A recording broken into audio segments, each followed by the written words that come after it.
20 minutes of useless Nintendo GameCube facts. Ready, set, go. This is what a prototype GameCube controller looked like. The GameCube is actually not a cube. It's actually 6 inches by 6 inches by 4.3 inches tall. For it to really be a cube, all of the dimensions need to be the same.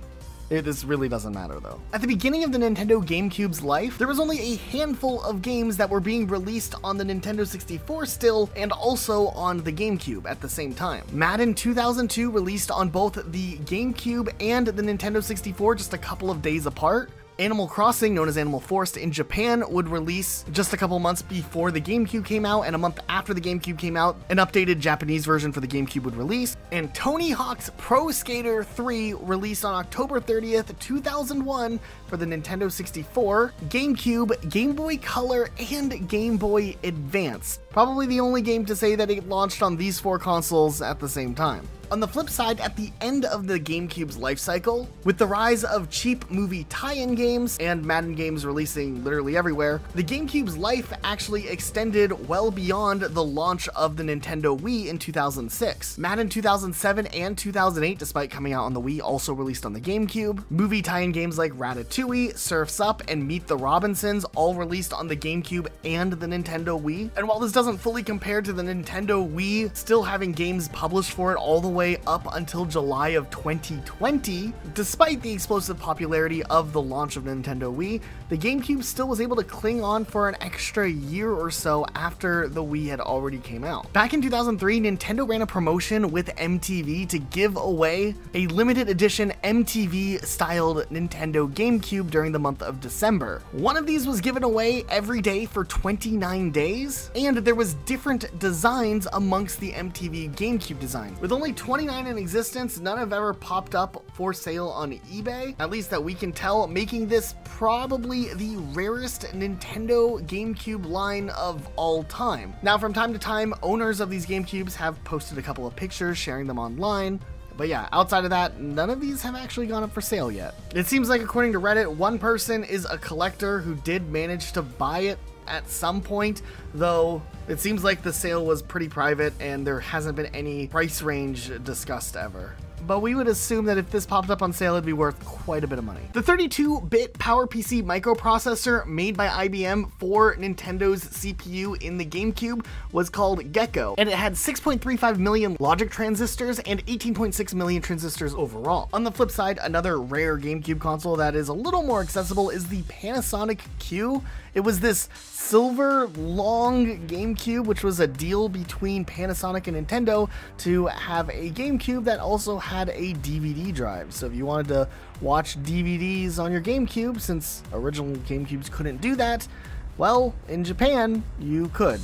And this wasn't very popular because it was really expensive, and it kind of also looked like a toaster, so it didn't end up becoming a big thing. When booting up a Nintendo GameCube, if you held down the Z button on the first player's controller, you would hear some monkeys during the startup instead of the regular sound.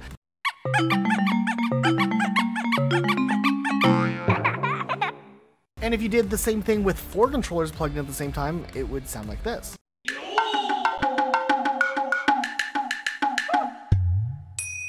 When Nintendo first revealed what would become the Nintendo GameCube, this console went by the name Project Dolphin. Now, fans have speculated as to why, and it seems like the biggest leading theory is that the newest Mario game and the newest Legend of Zelda game, 2 of Nintendo's biggest franchises, both had some massive water themes as a part of the game's core themes. In 2002, there was an official Nintendo GameCube broadband adapter and dial-up modem adapter, and only a small handful of games even supported internet or LAN connectivity, though to this day, Phantasy Star Online can still be played through a GameCube online by connecting to private servers, and that's something that's really incredible considering this hardware came out in 2001. A couple of more games did support LAN connection if you had this adapter, like Mario Kart Double Dash, and technically by using a LAN network tunneling system like X-Link Kai, you could play your GameCube's Double Dash online with another player across the country. Now, it does seem like there are some stability issues with this, but the fact that it is possible with the hit to maybe a little bit of performance is still an incredible feat in itself. Also, this is what a development kit on a GameCube looked like. It's kind of interesting with these little cartridge things. I don't know, I thought that was mildly interesting. Also, I don't know if you ever sat down just to watch one of the old Nintendo GameCube commercials circa 2002, but man, these things were really, really weird. Clean is better than dirty, and dirty's meaner than clean.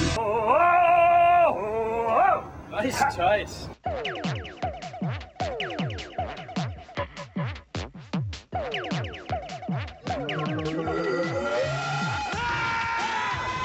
Nintendo GameCube's iconic purple, or officially named indigo color, has the hex code 6545B, which essentially means it's composed of 39.6% red, 27.1% green, and 69.8% blue. And in the CMYK color space, it's composed of 43.3% cyan, 61.2% magenta, 0% yellow, and 30.2% black, with a hue angle of 257.6 degrees, a saturation of 44.1%, and a lightness of 48.4%. When will you ever need this in life? Never. It was a really big deal when the Nintendo GameCube was first announced. It was such a big deal that the guy who was introducing the announcement of the Nintendo GameCube couldn't even say the word console correctly. And to introduce you to what is unquestionably the best pure video game console ever developed. Okay, I'm just kidding about that, but the moment here was still a really big deal. Now, the really interesting thing about this announcement is while they were showing off the Luigi Mansions trailer or whatever, there was one guy in the audience who clearly was talking about how excited he was for the graphics, which is kind of funny looking back nowadays, all these years later. Cold bread. Wow, that is...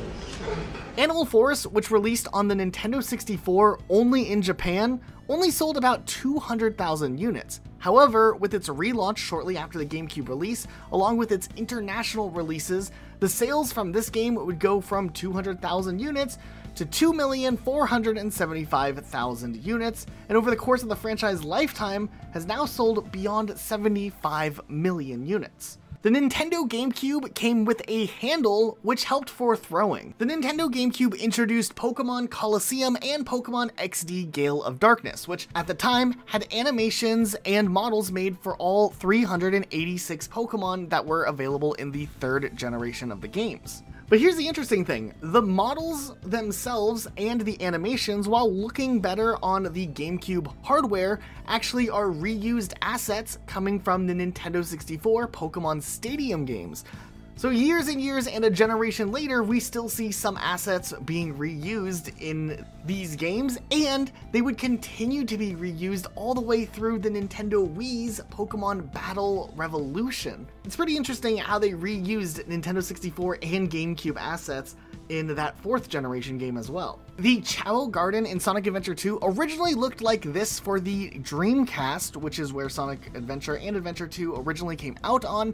You can see the hub was designed for the Dreamcast's controller adapter for interactivity with your Chao, though with the Dreamcast being sunsetted pretty early and shortly after Sonic Adventure 2 came out, when they re-released on the Nintendo GameCube, the Chao hub was replaced with a Game Boy Advance so that you could transfer your Chao into the Game Boy Advance adapter. However, Sonic Adventure and Sonic Adventure 2 would eventually also be released on the Xbox 360 and the PC, so once again, this hub had to be changed again so it didn't reference either the Dreamcast controller or the GameCube's Game Boy Advance controller, and thus this more neutral hub was built. I think most of us originally experienced the Chao Garden all the way back in the GameCube days, so it is interesting to see how this one feature was changed so many times. When the Nintendo Wii originally released, it could play GameCube games because it had this here at the top of the Wii. Though, through the end of the Wii's life, even after the Wii U released, the Nintendo Wii Mini released and it could not play GameCube games because it just couldn't. This thing actually was a pretty cheap version of the Nintendo Wii. What was a little more disappointing though was when the Wii U released, it practically had a working Nintendo Wii inside of it. You could play any Wii game, and while there were no GameCube adapters built into the system itself, there later would be adapters so you could play Super Smash Bros. With an original GameCube controller. So the Wii U did support GameCube controllers, though there was no access to actually play GameCube games, even though it seemed like all the hardware was there for it. This is really sad. Fortunately enough though, some modders did find some cool workarounds with flashing and homebrew channels to play GameCube games, but it's still not the same as just being able to do it right out of the get-go. Still cool. Okay, I don't know what it was about the early 2000s, but it seemed like whispering in commercials was a way to try to advertise your video game or identify your company in some way or another. EA Games. Challenge everything. And it seems like Nintendo also jumped on this train in a couple of their commercials as well. Reserve your copy today, and you can get a playable bonus disc free when you buy the game. Only for Nintendo Gamecube. Rated everyone. GameCube. Okay, while the GameCube controller was a little bit funky at first, if you first played it, it eventually ended up being a fan favorite controller. Though some people just couldn't get into the GameCube controller, and special adapters were actually made, specifically by a company like Mayflash, where you'd be able to play on your GameCube with a PlayStation 2 controller, which is just interesting that this existed. I mean, nowadays there are adapters so that you can play your Nintendo Switch with other controllers, but the fact that this existed all the way back in the GameCube days is really interesting. Now, I don't know how many people actually remember this, but back in the 90s through the early 2000s, in a lot of major chain hotels, there was video games that you could pay to play or rent for an hour, and the controllers looked like this. They had special ones for the Super Nintendo, the Nintendo 64, and even the GameCube towards the end of this program, which was called LodgeNet. Okay, the way this worked was really confusing. Essentially, you would tune in on your cable that was in your hotel room. It would connect through these channels up to the servers, and then there was these global channels or something, and then there was like a list of games you could choose from, and then they would bill your room for every hour that you played the game. I think the most popular version of this was the Nintendo 64 version of LodgeNet, though the GameCube one did roll out and existed in a lot of places well into the late 2000s. This is actually what the servers inside of the hotel looked like that would house the LodgeNet system, and there was actually a massive variety of different games that you could play. Interestingly enough, you could play through Legend of Zelda Wind Waker, Twilight Princess was on there, and of course Animal Crossing, which I can only feel awful for anybody who actually played Animal Crossing on a LodgeNet server and had to not only pay for every hour they were playing the game, but also would lose access to their town forever once they checked out of their hotel, which is a really sad thing if you think about it. I don't know why they would offer that. It just sounds kind of heartbreaking. Still, it is interesting to think that someone out there played Animal Crossing for the first time on a LodgeNet hotel GameCube television set, and that's interesting. When the GameCube originally launched, it came out in 3 different colors: black, indigo, which really looks purple to me, and orange. But orange only released outside of the United States. Why orange was banned in the US? I don't know. You could still buy orange controllers and accessories, but not the console itself. Then later on, the silver GameCube would be introduced as well. Back when the GameCube was initially announced, there was some really cool tech demos showing off things that would be featured or capable on the GameCube. And while these weren't all necessarily games that would be planned for a release, these tech demos were interesting to see. There was a remade Peach's Castle that was cool. There was this Pokemon thing that had a Meowth playing a guitar or something. It was a little wacky, it was a little wild, but I kind of like it. Back in the early 2000s, Rare was working on this adventure game called Dinosaur Planet that would follow a character named Saber and this cat-looking thing, and they would go on some grand adventure, though Nintendo stepped in and delayed the project and wanted it to be reworked and expanded on for the Nintendo GameCube, but as a Star Fox game. Thus, this game was repurposed and retitled into Star Fox Adventure. The main character would become Fox McCloud, and it would eventually see its release on the GameCube. Though, this canceled Dinosaur Planet had a lot of screenshots released. There were some tech demos back in the day that showed off some parts of the game, and just a couple of years ago, a late build of the N64 version before production was moved over to the GameCube was leaked online, making a lot of this game actually playable on emulation, and I think even to an extent you could play it on original hardware to some limitation. Still, really, really cool. Okay, back in the GameCube days and maybe the PS2 days as well, you'll remember this, we had memory cards, and those were kind of a pain because you always had to clear out your save data if you wanted to play a game or something that needed more save data than another one. And since Animal Crossing was very integral to keeping your save data going, they purposely packaged every single game of Animal Crossing with its own memory card that you're supposed to exclusively use just for keeping your town data there. This also would help you denote which memory card was which, and you could take your memory card to your friend's GameCube and exchange data and maybe have them visit your town on a single play session. I can't help but to think about the people who rented Animal Crossing or maybe didn't use the extra memory card and used their main memory card and then chose to overwrite their town just to make a little bit of room. Oof. Okay, Call of Duty already has an interesting reputation when it comes to its appearance on Nintendo consoles. I mean, this is footage of Modern Warfare 3 on the Wii we're looking at, and it looks excellent. But Call of Duty actually did make a couple of appearances even before that on the Nintendo GameCube, and the graphics looked like this. So that's interesting. We all remember the Nintendo Game Boy Player, that peripheral that snapped onto the bottom of the GameCube that let you play Game Boy games. However, there were certain Game Boy games that did not work at all. For instance, the Game Boy Advance video cartridges don't work, as they didn't want people attaching a VCR or DVD to pirate the movies or television series, even though it'd be in like the worst resolution ever. Motion sensors for games like Kirby Tilt and Tumble didn't work because they didn't want people shaking around their GameCube to play the motion games. And there are a few other older games like from the Game Boy Color era or things like the Game Boy Camera that just would not work with the system. Still, it was a really handy system back in the day. Also at E3 2005, there were a ton of GameCube games that were announced that never actually saw a release on GameCube, such as 3 Kirby platformer games that all never actually made it to the GameCube release, though it seems like parts of all 3 versions were used in Kirby's Return to Dreamland, which came out on the Wii in 2011. One of the biggest games was called Kirby Adventure, and that's all we know.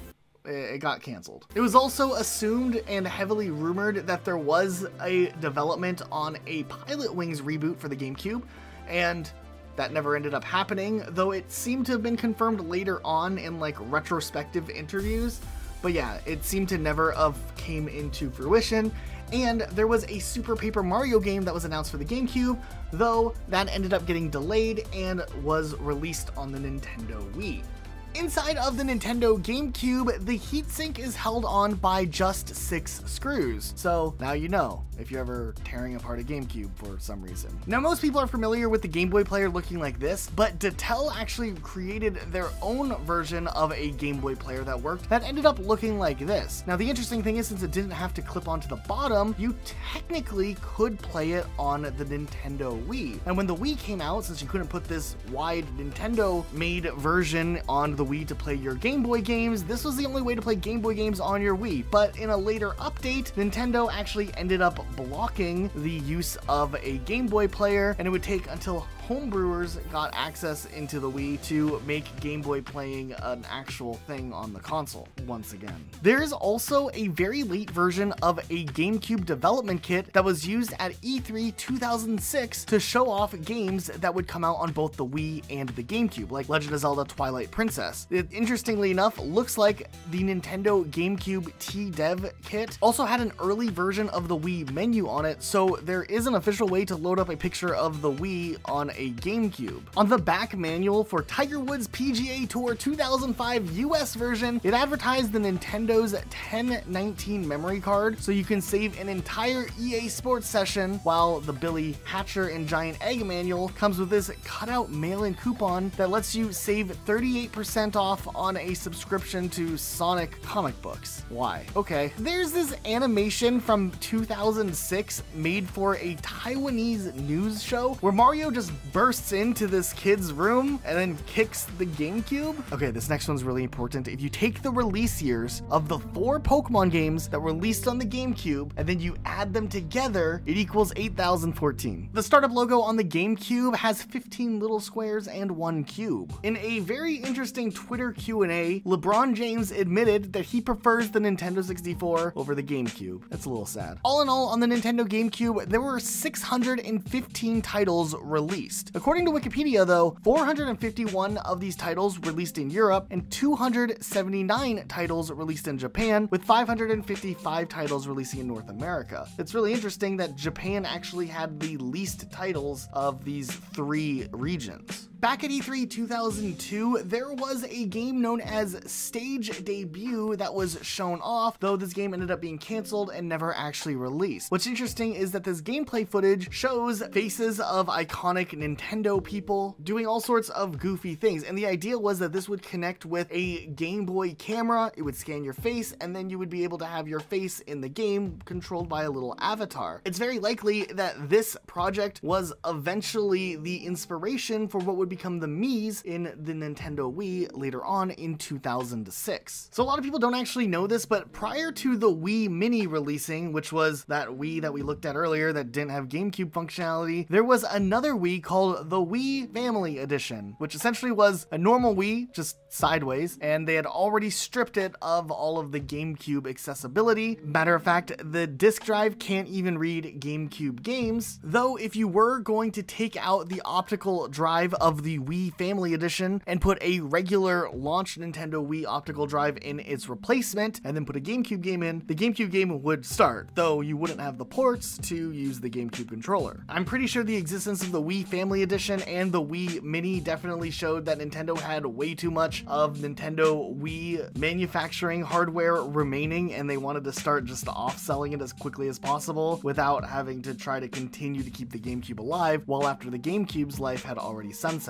Nowadays, a Nintendo GameCube complete in the box runs anywhere between $180 to about $250 USD, at least on eBay. Back before the release of Pokemon Coliseum, if you pre-ordered the game, you actually would get a bonus disc that would allow you to connect your Pokemon game through the Game Boy adapter and get a special gift Jirachi into Pokemon Ruby or Sapphire. Nowadays, these discs sell for anywhere between $180 to $757, which is surprisingly high, and at the time of recording this and doing research for this video, I realized that I still actually have my pre-order bonus disc in storage, complete in the box, so maybe I should sell mine. Anyways, thanks so much for watching. If you enjoyed this video, maybe consider subscribing to this channel for more GameCube and Nintendo era content. We also do a ton of Animal Crossing stuff here, so make sure you're subscribed as well for that. That's it for today though. We'll see you all next time with a brand new video.